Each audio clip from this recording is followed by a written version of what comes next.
Hey guys, welcome back to the channel. Today we're going to be going over a couple different things in regards to filament, and Jarees actually sent me over this PLA Plus, so I'm going to be using this as my demonstrator and kind of going over a couple of things that happen with filament in the process of 3D printing. So stay tuned.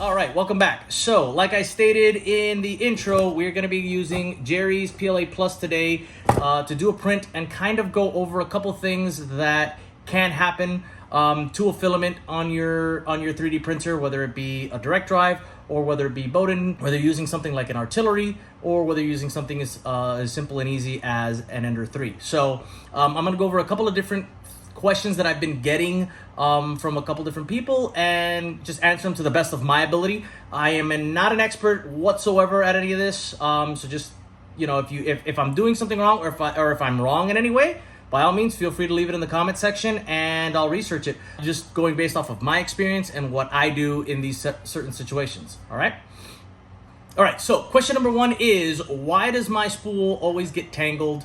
And the main reason is, you got to understand that when the way this is created is basically that the spool is molten and then it is melted and extruded into this type of filament, and then while it is still warm is spun onto the spool, right?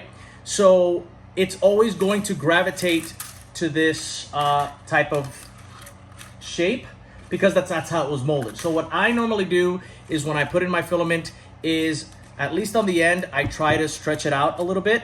You can even use the holes on the spool itself. And I try to stretch it out to the best of my ability. And then when I put it on my machine, I cut it as sharp as I can. And I'll show you how to do that now. All right, so what I like to do is, if you have a filament that's straight here, when you get it right out of the spool, it's gonna be straight like this. What I like to do is I like to come with the cutters that I got with my Ender 3. Try to straighten it out as much as possible, and then take the tip and go in as sharp of a corner as you can, and just, there you go.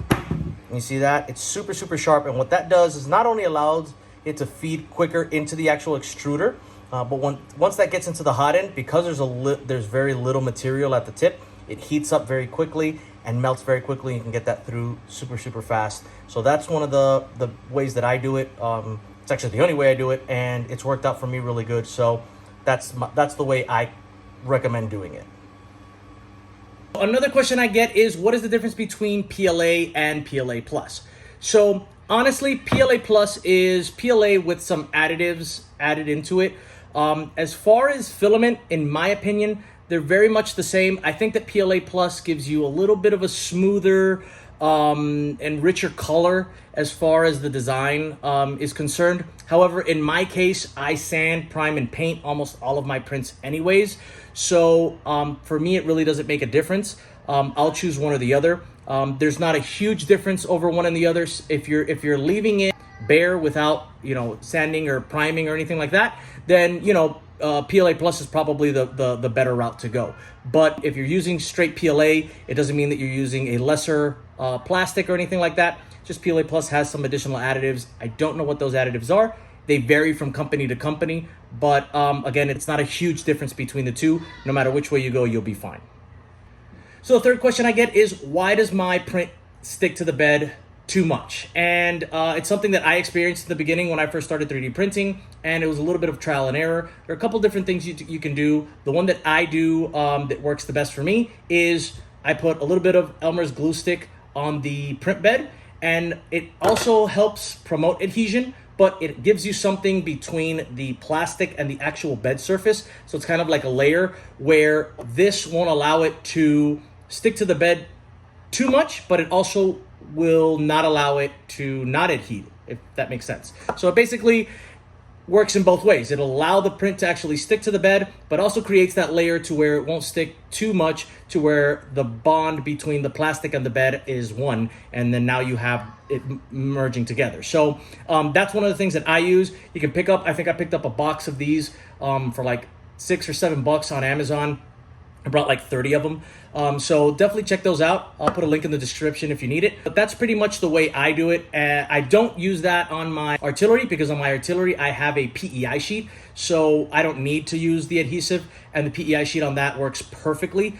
That acts as the layer that I need between my print bed and my plastic, and the PEI sheet prints it like glass. I mean, it comes out perfect. So I have no issues on that one, so I don't need to use the Elmer, but on my enders, I definitely do. So the other question I get is, why doesn't my print stick to the bed? And now that can be a range of different things, ranging from your print bed temperature, and that's going to be depending on the printer that you're using. Also the material that you're using. PTEG tends to extrude at a higher temperature than PLA. So the material that you're using has a lot to do with that as well. Whether you're using adhesion promoters, such as this glue stick. If you've used your print bed over and over and over and over and over again, like on the first time I got my Ender 3, I didn't need to use glue stick whatsoever. I made maybe 30 prints without a problem. And after that, I started losing adhesion, obviously because I'm scraping the prints off constantly. So even though you're careful with it, when you use that scraper that the Enders bring, that's going to remove a little bit of the layer that's on top of that protective sheet. So that's also going to cause adhesion issues as well. Some people use hairspray, some people use glass. They'll put a layer of glass over it. That'll help adhesion as well. Some people use painter's tape. I never got into all of that. I did the Elmer's glue and it worked perfectly for me every single time. So I've stuck with that. Now, keep in mind, when you have all these layers of Elmer's glue on your print bed, every once in a while, you want to clean the print bed. So what I do is I heat it up to about 70, 80 and spray isopropyl alcohol on it. And I let it sit for about maybe 30, 40 seconds. And then I can scrape it off. I take a rag and kind of clean it off. And that's how I do the cleaning on the Enders. Again, on my artillery, I don't need to because I don't use any adhesion on that. The PEI sheet works perfectly.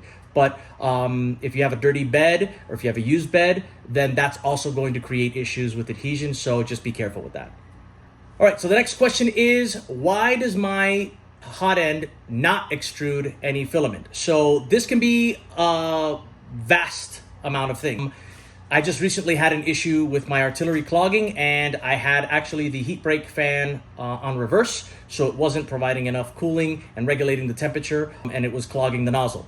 If you have a dirty nozzle, you'll also clog it. If the nozzle is too close to the bed, where the nozzle doesn't have that gap between the bed and the plastic, and it's just kind of digging into the bed, the plastic has nowhere to go and starts backing up into the nozzle. That's also going to cause a clog as well. If you have a bad thermistor, it's not regulating temperature correctly, that's going to cause a clog. A dirty nozzle can cause a clog. So there are a bunch of different things that you can troubleshoot if you're having clogging issues. Mainly is going to be temperature. So you want to make sure that you're not printing at too low of a temperature or even too high at a temperature where you're going to be burning the filament as well. So usually with PLA and PLA Plus, 205, 206, up to maybe 210 is okay, in my opinion. That's what I do, and that's what I run it at. I don't usually go anything higher than like 207.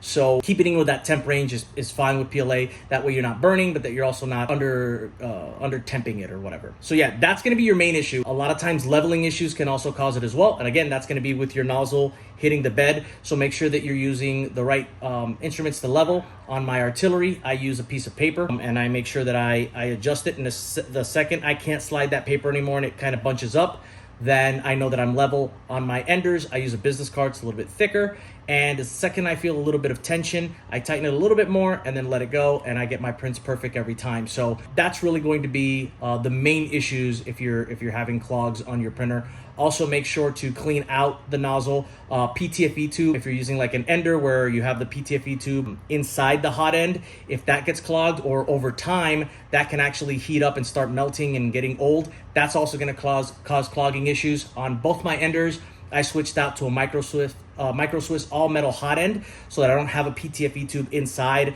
My PTFE tube pretty much stops at the top, and then everything else inside is going to be pure filament, which is what I like because I don't have to worry about another third-party PTFE tube inside the actual hot end, disrupting it. So I want to limit the amount of moving parts and the amount of features that I have in my hot end as possible. So the Micro Swiss, again, I'll put a link in the description. That's perfect. It also allows you to print at higher temperatures. So if you're trying to do like TPU or PETG or something like that, that will also allow you to do that as well. So that's another reason you can get a Micro Swiss, without just having to get it for clogging issues, right? So keep that in mind. All right, and the final question I get is, why do I get ringing or ghosting around my prints? And that is not going to be a filament issue, actually. That's going to be more of a machine issue. So as your machine is moving, it's going fast, it's going slow, it's moving in directions. And if there's a loose belt or a loose gear or something like that, that's usually going to be the cause of ringing. Also, another cause of ringing is going to be the print speed. So if your print speed is too high, then that's also going to be moving around the nozzle a lot, and that's also going to cause ringing or ghosting around the prints, and that's another thing that you have to adjust in your slicer settings. So again, it's not a filament thing, it's more of a machine and settings thing. So just make sure that you look at the right settings that you're printing on. Do a couple test prints before. I have a little cube that I always test print with, and it has my logo on it and everything, and it shows me the X, the Y, the Z, and I can kind of see if I'm having any issues or anything like that. So you don't want to test it out on like a huge print. You want to do something really small that takes maybe 30 minutes to print, so you can kind of adjust on the fly and figure everything out. Also, maintenance on your printer. So again, you want to look at your gears, if they're oiled up. And I'm not talking about like spraying a bunch of oil on it, but a couple drops can help. Also, make sure that everything's nice and tight, no loose belts, and you don't want the belts too tight to where they're actually going to be rubbing against the gears and kind of like flaking off. You want to make sure that it's not like a guitar string, but that it's enough tension to where it can move, the bed can move smoothly. So you always want to adjust that, and do regular PMI on your printer to make sure that everything is good to go and for your next prints. I print a lot on these printers, so I'm constantly doing maintenance on them and oiling and taking off dust. Getting a can of compressed air works really great. I have an air compressor as well. Using alcohol, I use 70% on some of them. I use 91% on the others. So getting some alcohol on a Q-tip and kind of going over certain areas, making sure everything's nice and clean, is going to always help and promote better print quality and make sure that you don't get ringing or ghosting or anything like that. So those are really the main things that that would be affecting your ringing or ghosting if you're having that. All right, guys, I hope you enjoyed the video. I wanted to show you the final print that came out, and I really, really like it. This is a Mandalorian helmet that I do for Baby Yoda, and I have this on my Etsy store. It's actually a commission, so they're going to be doing all the sanding, priming, and printing. I'm just giving them the raw print, but as you can see, the PLA Plus looks very, very nice. Lines are very, very smooth, so that's the final result. So obviously, Jarees, thank you so much for sending me out that filament so that I can print something like this and show it to you guys. I hope I was able to answer the questions to the best of my knowledge and give you the right answers that you're looking for. Like, comment, and subscribe, please. I'm trying to get as much content out there for you guys as possible. I want to be informative but entertaining at the same time. So if you saw something that you liked, put it in the comment section. If you have any questions, put it in the comment section. I'm going to be putting links to the Elmers glue and the PLA Plus as well in the description, so that way if you guys want to go grab some, that's great. I don't get paid or anything. I'm not sponsored or whatnot.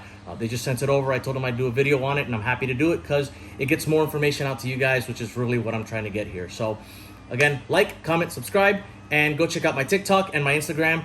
I'm trying to build the community as much as possible, and I'd really love all your support. And if you like the comment, leave a like button.